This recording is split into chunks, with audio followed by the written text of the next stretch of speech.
ইউনূসের যে track record, সে একজন সুদখোর মহাজন, আমরা সবাই জানি। ডক্টর নুরুন নবী, আমরা সারা জীবন শুনে আসলাম যে শেখ হাসিনা অনেক গোপন চুক্তি করেছে ভারতের সঙ্গে। গত 1 বছরে এই সরকার কোনো একটা গোপন চুক্তি প্রকাশ করতে পারেনি, তাই না? কিন্তু এখন আমরা দেখছি তারাই বরং গোপন চুক্তি করছে এবং সেটা কারো জানাশোনার অবস্থা নেই। এখন বাংলাদেশ মানে এই চুক্তি যেই গোপন চুক্তির কথা আমরা শুনতে পাচ্ছি, যেই খসড়ার কথা বলা হচ্ছে, এবং সাইফুল আমিন ভাই যেটি বললেন, এর ফলে বাংলাদেশের আর দেশের ব্যাপারে কোনো এখতিয়ার থাকবে না বাংলাদেশের মানুষের। আমেরিকা যা বলবে সেটি শুনতে বাধ্য হবে। বাংলাদেশ প্রকৃত অর্থেই একটি কাগজে কলমে একটা কলোনিতে পরিণত হবে, যেমন ইস্ট ইন্ডিয়া কোম্পানির সঙ্গে চুক্তির কারণে আমরা ব্রিটিশ কলোনিতে পরিণত হয়েছিলাম। এখন আপনার কাছে আমার প্রশ্ন, ধরেন ডক্টর আনু মোহাম্মদ, এরকম যাদেরকে আমরা এতদিন পর্যন্ত এই সাম্রাজ্যবাদ বিরোধী ভূমিকায় দেখেছি, তাদেরকে আমরা নিশ্চুপ দেখছি, তারা কোনো কথা বলছে না, বরং তারা এক ধরনের, আমি জানি না আপনি কিভাবে করে ব্যাখ্যা করবেন যে মানে বাংলাদেশের সংকটটি এখন কোথায় দাঁড়িয়ে আছে, মানুষ সেখানে কি ধরনের, কিভাবে এর জবাব দেবে? ধন্যবাদ আমাকে আপনার এই অনুষ্ঠানে সংযুক্ত করার জন্য।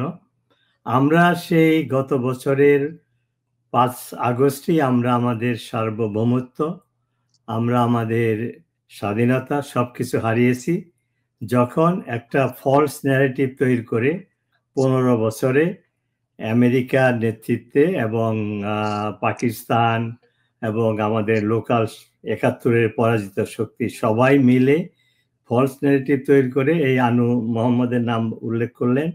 এরা ছিল তাদের চেয়ার লিডার। মানুষকে ধোঁকা দিয়ে একটা নির্বাচিত সরকারকে সরিয়ে ইউনূসের মতো একজন পাপেটকে যখন অ্যাপয়েন্টমেন্ট করা হয়েছে, তখনই আমার কাছে, অন্তত আমি একজন রাজনৈতিক সচেতন ব্যক্তি, আমার কাছে মনে হয়েছে আমরা আমাদের স্বাধীনতা হারাতে যাচ্ছি। কারণ ইউনূসের যে ট্র্যাক রেকর্ড, সে একজন সুদখোর মহাজন, আমরা সবাই জানি। সে একজন মিথ্যাবাদী, সে দেশপ্রেমিক নয়, সে বাংলাদেশ বিরোধী একজন ব্যক্তি। এবং তার সাথে যারা জড়িত হয়েছে, সে তো বলেছে যে আমার অ্যাপয়েন্টি হলো এই সমস্ত ছাত্র নেতা। এদেরকে তো আমি ছাত্র আন্দোলনের বিপ্লবী মনে করি না, এরা হলো সন্ত্রাসী।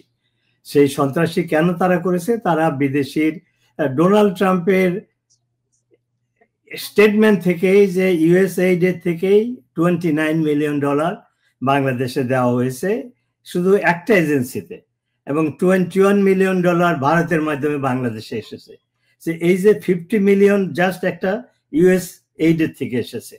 আরো তো ডিপ স্টেট আছে, বা সোরাসের ফান্ড রয়েছে, পাকিস্তানের টাকা রয়েছে, এখন আমরা শুনতে পাচ্ছি কাতার এবং টার্কি থেকেও টাকা এসেছে। এই টাকাগুলো দিয়ে এই টোকাই এদেরকে হায়ার করা হয়েছে, এবং এই সমস্ত ছাত্রদেরকে যাদের মানে জুতা কেনার পয়সা ছিল না, স্যান্ডেল পরতো, টিউশনি করে চলতো, তারা তাদের ন্যাশনাল হিরো তারা বনে এই বিপ্লবটা, তথাকথিত সন্ত্রাসী কর্মকাণ্ড করেছে।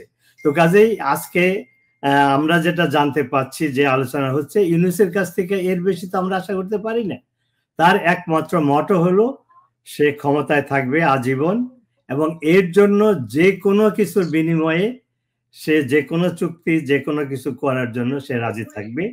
সে তাকে সে যেভাবেই হোক ওয়েস্ট তাকে কনসিডার করতো সে শান্তির দূত। আসলে গত 1 বছরে আমরা দেখেছি সে অশান্তির দূত। সে হিউম্যান রাইটস এ বিশ্বাস করে না। 3200 পুলিশ অফিসারকে মারা হয়েছে, তাদের বিচার সে ইনডেমনিটি অর্ডিন্যান্স জারি করে বন্ধ করেছে। তাহলে সে হিউম্যান রাইটস এ কোথায় বিশ্বাস করে? এই মব কিলিং, যেটা মব ভায়োলেন্স, এটা আমাদের দুনিয়ার কোনো দেশেও নাই এখন এই যুগে, আর বাংলাদেশে তো ছিলই না, সেটা সে ইন্ট্রোডিউস করেছে।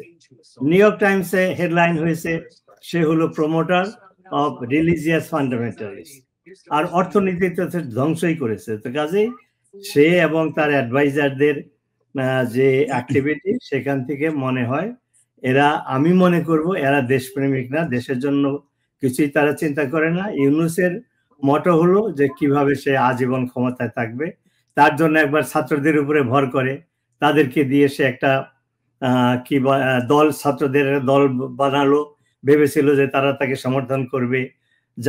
জামাতে ইসলাম মুক্তিযুদ্ধ বিরোধী একটি দল, যেটা বাংলাদেশে নিষিদ্ধ তাদের যুদ্ধ অপরাধের জন্য, ভেবেছিল তারা তাকে সমর্থন করবে। দেখা গেল যে এদের সমর্থন এখন যেখানে নেমে এসেছে 4-5% লোকে সমর্থন করে। যে বিএনপি এতদিন বিরোধিতা করেছিল সেই 5.5 কোটি টাকা খরচ করে লন্ডনে গিয়ে তারেক জিয়ার সাথে আতাত করলো। এই আতাতের অর্থ কি? দুজনেই ক্রিমিনাল। তারেক জিয়া খুনের মামলার আসামি, সেই 21 অগাস্টের গ্রেনেড হত্যার শেষ অভিযুক্ত, এবং কি বলে আমি শেষ আসতেছি আপনার পয়েন্টে। তো এই জন্য আমি কোনো আশা করি না। এখন চুক্তির ভিতরে কি আছে সেটা আমির ভাই তো মোটামুটি ডিসক্রাইব করেছেন। আমি শুধু এইটুকু অ্যাড করি, এই চুক্তিতে সবচেয়ে ডেঞ্জারাস ব্যাপারটা হলো যে একটা ক্লজ রয়েছে, একটা যে সেখানে সিকিউরিটি নিয়ে আলোচনা হবে। মানে ট্রেডের ব্যাপার তো আছে, যেটা আমিন ভাই উল্লেখ করলেন যে এটা সারা দুনিয়ার সাথে আমেরিকার ট্রেডের যে ডিল হচ্ছে, যেগুলো নেগোসিয়েশন ওপেন। বাংলাদেশের ব্যাপারে কেন এটা এনডিএ সাইন করতে হচ্ছে, কেন ডিসক্লোজ করা যাবে না? আর এই সরকারের আমরা তো ইতিহাস জানি, এই আমেরিকার সাথে এই যে করিডোর দেওয়ার ব্যাপারে আমাদের তার যে ফরেন উপদেষ্টা, সে বললো আমরা নীতিগতভাবে সেফ করিডোর দেওয়ার, রাখাইনকে দেওয়ার আমরা এগ্রি করেছি। তারপরে যখন বিএনপি, আওয়ামী লীগ, সেনাবাহিনী বিরোধিতা করলো, তখন ইউনূস মিথ্যা কথা বলা শুরু করলো যে এই ধরনের কোনো সিদ্ধান্ত হয় নাই। তার যে adviser, defence adviser, American citizen Roger Rahman, সে বলল যে না, এগুলো সব মিথ্যা কথা। অথচ অলরেডি এই সমস্ত আন্ডারস্ট্যান্ডিং হয়েছে। কারণ আজকে যে কথাটা আমরা বলতেছি, বা কি বলে ট্রেড অ্যাডভাইজার বলতেছে যে এনডিএ তে আছে, এগুলো আমরা প্রকাশ করতে পারবো না, এই কথাটা প্রায় 3 মাস আগে এই কি বলে ফরেন সেক্রেটারি, ফরেন অ্যাডভাইজারই বলেছে যে এখানে যে আন্ডারস্ট্যান্ডিং হয়েছে সেগুলো ডিসক্লোজ করা যাবে না। অর্থাৎ ইউনূস সরকার এসেছে প্রতারণার মাধ্যমে, এবং তার 1 বছরের প্র্যাকটিস দেশকে অ্যাডমিনিস্ট্রেশন করা, সেটা প্রতারণার মাধ্যমে। এখন আমেরিকার সাথে এই চুক্তিগুলো সে কেন করতেছে? শুধু ক্ষমতায় থাকার জন্য। তার এনসিপির সাপোর্ট নাই, বিএনপির সাথে এখন তার টক্কর লাগছে। এখন তার ক্ষমতায় থাকার একমাত্র উপায় হলো আমেরিকা। এবং আমেরিকা কি চায় সেটা আমরা সবাই জানি। সেই আমেরিকা সেই বাংলাদেশের জন্মলগ্ন থেকেই সেন্ট মার্টিন চাচ্ছে, চিটাগাং পোর্ট কন্ট্রোল করার চাচ্ছে। তারা বার্মাকে ভেঙে 2টো স্টেট করে একটা খ্রিস্টান স্টেট করার জন্য চেষ্টা করছে। শেখ হাসিনা একটু রাজি হয় না বলে তাকে ক্ষমতাচ্যুত করা হয়েছে। আমি শেষ করি, ইউনূস অলরেডি এগুলো দিয়ে দিয়েছে। এখন সেগুলোকে জাস্টিফাই করার জন্য বা চুক্তির মাধ্যমে লিগালাইজ করার জন্য এই সমস্ত কাজ সে করছে। এটা সে করতে পারে না, কারণ এই সরকার ইলেক্টেড সরকার না। এই ধরনের ন্যাশনাল ইন্টারেস্টে এগ্রিমেন্ট করতে পারে একমাত্র নির্বাচিত সরকার। তো কাজেই ইউনূস যেটা করছে, ইট ইজ এক্সপেক্টেড। সে দেশটাকে বিকিয়ে দিবে, স্বাধীনতা সার্বভৌমত্ব চলে যাক, তাতে তার কিছু যায় আসে না, সে করতে পারলেই চলবে। আরো বলবো, অনেকেই বলছেন যে আজকে ধরেন বিএনপি একরকম চাপের মধ্যে পড়েছে, বিএনপি কেও আওয়ামী লীগের মতো মাইনাস করার প্রক্রিয়া চলছে বলে অনেকের কাছে অভিযোগ আছে। তো সেই ক্ষেত্রে অনেকেই প্রশ্ন করছেন যে এইরকম যখন দুটি দলই সংকটের মধ্যে রয়েছে, ফলে তারা কি ঐক্যবদ্ধ হয়ে ডক্টর ইউনূসের বিরুদ্ধে আন্দোলন সংগ্রাম করতে পারে কিনা, এই প্রশ্নটি আপনার কাছে আমি রাখলাম। কিন্তু তার আগে আমি একটু যেতে চাই সাইফুল আমিন আপনার কাছে, যে অনেকেই বলছেন যে আমেরিকার ডিপ স্টেটের কাছে আমেরিকা অসহায়, আমেরিকার ডিপ স্টেটের কাছে ডক্টর মোহাম্মদ ইউনূস অসহায়, মানে তার আসলে করণীয় কিছুই নাই, ডিপ স্টেট যা চাবে তাই তাকে করতে হবে। এই যদি পরিস্থিতি হয়ে থাকে, যেমনটি ধরেন আমরা দেখেছি যে ইউক্রেনের জেলেনস্কি যেভাবে করে সব মিনারেল আমেরিকাকে দিতে বাধ্য হয়েছে, ঠিক এমনি ভাবে বাংলাদেশের কাছে যা চায় আমেরিকা সেটি ডক্টর ইউনূসকে দিতেই হবে, তার ফেরার কোনো পথ নেই। আপনার কাছে কি মনে হয়? ওয়েল, আমি আসলে ডকুমেন্টেড জিনিস ছাড়া তো আর এবার মন্তব্য করে আমি বলতে পারবো না। তবে আমেরিকা যে জিনিসগুলো চাচ্ছে সেটার কিছু ইঙ্গিত আছে। ইঙ্গিতগুলো কিন্তু এটা দীর্ঘদিন যাবত আমাদের সরকারগুলোর সাথে বিভিন্ন নেগোসিয়েশনের মাধ্যমে কিন্তু প্রাইমারি কাজগুলো কিন্তু করে রেখেছে। তারা প্রাইমারি কাজগুলো করে, তারা ফাইনাল কাজগুলি করতে পারে নাই মানে সে ধরেন ইলেক্টেড গভর্নমেন্টগুলো যেই গভর্নমেন্টের সাথেই করতে চেয়েছে সেই গভর্নমেন্টই মনে হচ্ছে আমি তো জনগণের কাছে এর পরের দিন যেতে পারবো না, সো তারা রাজি হয় নাই। এখন তাদের একটা নন ইলেক্টেড গভর্নমেন্ট দরকার ওই চুক্তির বাড়তি দেওয়া। আপনি খেয়াল করে দেখেন, সেটা হলো ইউনূস সাহেব যখন জাপানে চায়না যাচ্ছিল, তখন আপনার কি মনে আছে ইউএস ইউএস প্যাসিফিক কমান্ডের ডেপুটি কমান্ডার বাংলাদেশে আসছিল এবং ইউনূস সাহেবের সাথে দেখা করছে, আমাদের সশস্ত্র বাহিনীর সকলের সাথে দেখা করছে, মনে আছে? এটা কেন জানেন? তারপরে তাদের সিদ্ধান্ত অনেকগুলো বদলে গিয়েছিল।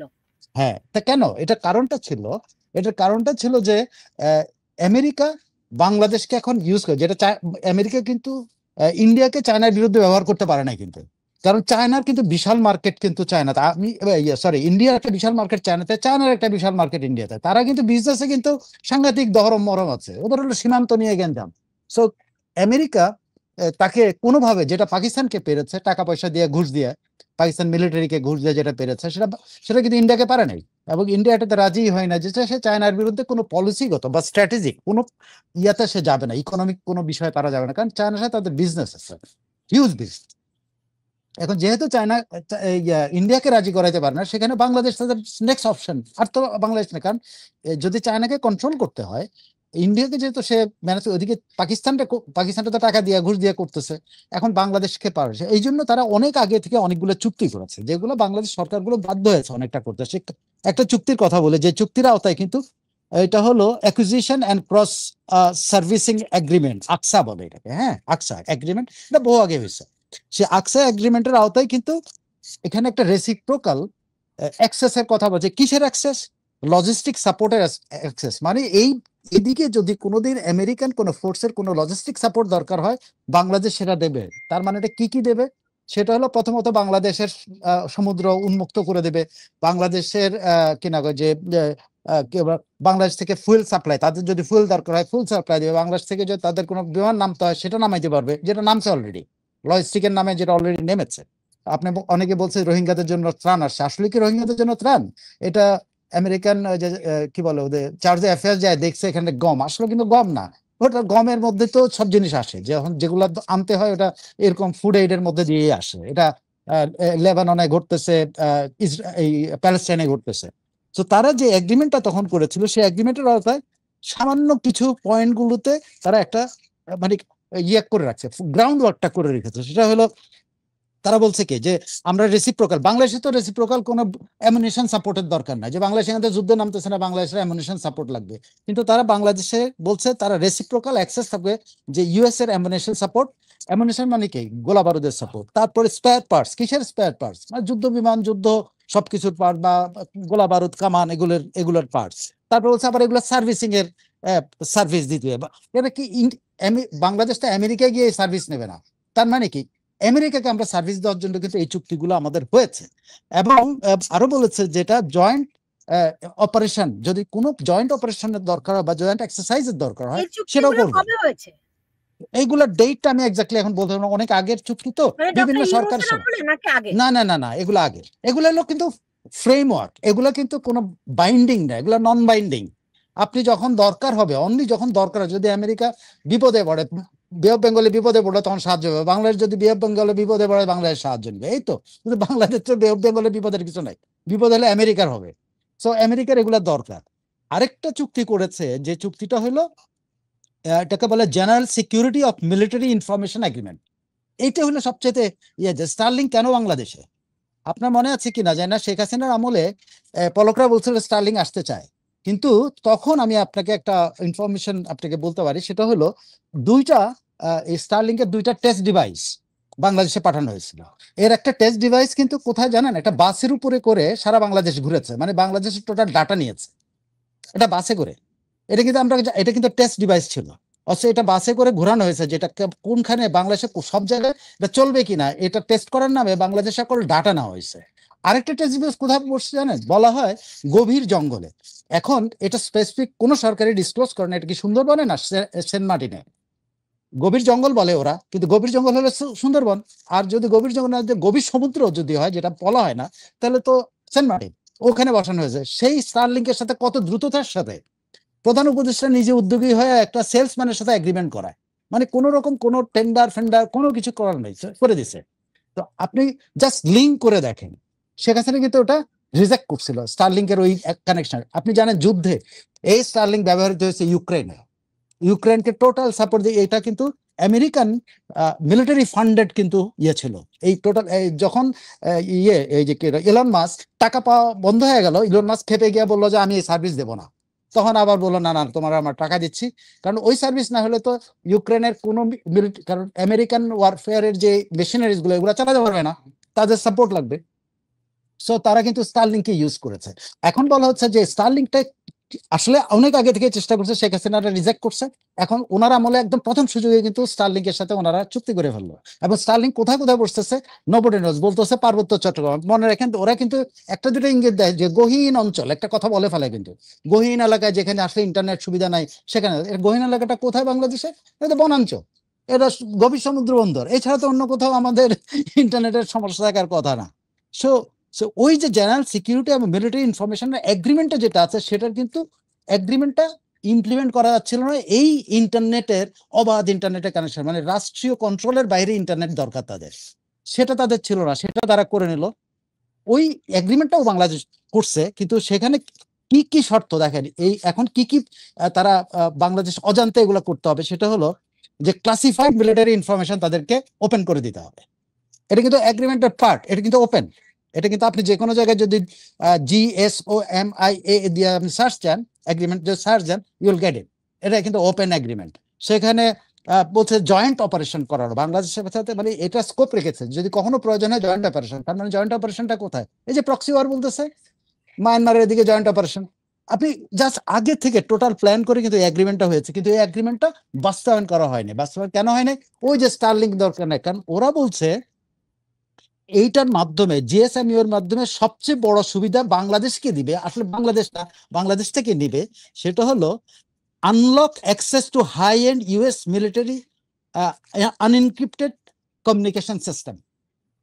একদম এক্স্যাক্টলি এই ওয়ার্ডিংটা এগ্রিমেন্টের মধ্যে আছে, যে তারা আনলক করবে access to high end US systems, encrypted communications and intelligence data critical for precision warfare. Precision warfare কোনটাকে বলে? এই যে এগুলো যেগুলা, এই যে ইন্ডিয়া যেটা ওই যে ইয়েতে করলো, সেটা কিসের দরকার? এটা ইন্টারনেট দরকার, ড্রোন চালাইতে হলে ইন্টারনেট দরকার। এই যে দেখেন ওরা আগে থেকে কিন্তু এটা করছে, কিন্তু এটা ইমপ্লিমেন্ট হয়নি। এখন ইমপ্লিমেন্টেশন প্রসেসে এসে ইউনূস সাহেব যেহেতু আগে নির্বাচিত সরকারগুলো করে নাই, এখন ইউনূস সরকারকে দিয়ে এগুলো ইমপ্লিমেন্ট করানোর জন্য তারা নিয়েছে। এখন এর ব্যাপার হলো এই যে নন ডিসক্লোজার এগ্রিমেন্টের মাধ্যমে কি এই জিনিসগুলো বাস্তবায়নের কোনো বিষয় আছে কিনা সেটা আমি জানি না, আমি এক্স্যাক্টলি বলবো। বাট এগুলো কিন্তু বাংলাদেশের উপর চাপানো আছে, কিন্তু বাংলাদেশ এগুলোতে রাজি ছিল না কখনোই। ইউনূস স্টারলিংকের মাধ্যমে সেটা ওপেন করে দিল, এবং বাংলাদেশের আনলিমিটেড ডাটা, মানে মিলিটারি ডাটা, আপনার কি বলে ক্রিটিক্যাল ইনফরমেশন, মিলিটারি ইনফরমেশন সব ওপেন। কারণ তারা বলছে কি, তোমাদেরকে আমি আমেরিকান মিলিটারি ইনফরমেশন দেবো, কি দেবো? তুমি গোয়েন্দা তথ্য দেবে। গোয়েন্দা তথ্য কি দেবে? জঙ্গি ধরার জন্য গোয়েন্দা তথ্য দেবে, আর তো কিছু দেবে না। আর বাকি হলো বাংলাদেশের টোটাল সবকিছু ওদের হাতে থাকবে। That's all, that is what the business is. মানে total Bangladesh military industry, military তাদের নিয়ন্ত্রণে থাকবে, এইটা তারা চাচ্ছিল। তারা না উপস্থিত থেকে বাংলাদেশ মিলিটারিকে তাদের একটা ওই যে কলোনিয়াল পাওয়ার হিসাবে ইয়ে করবে।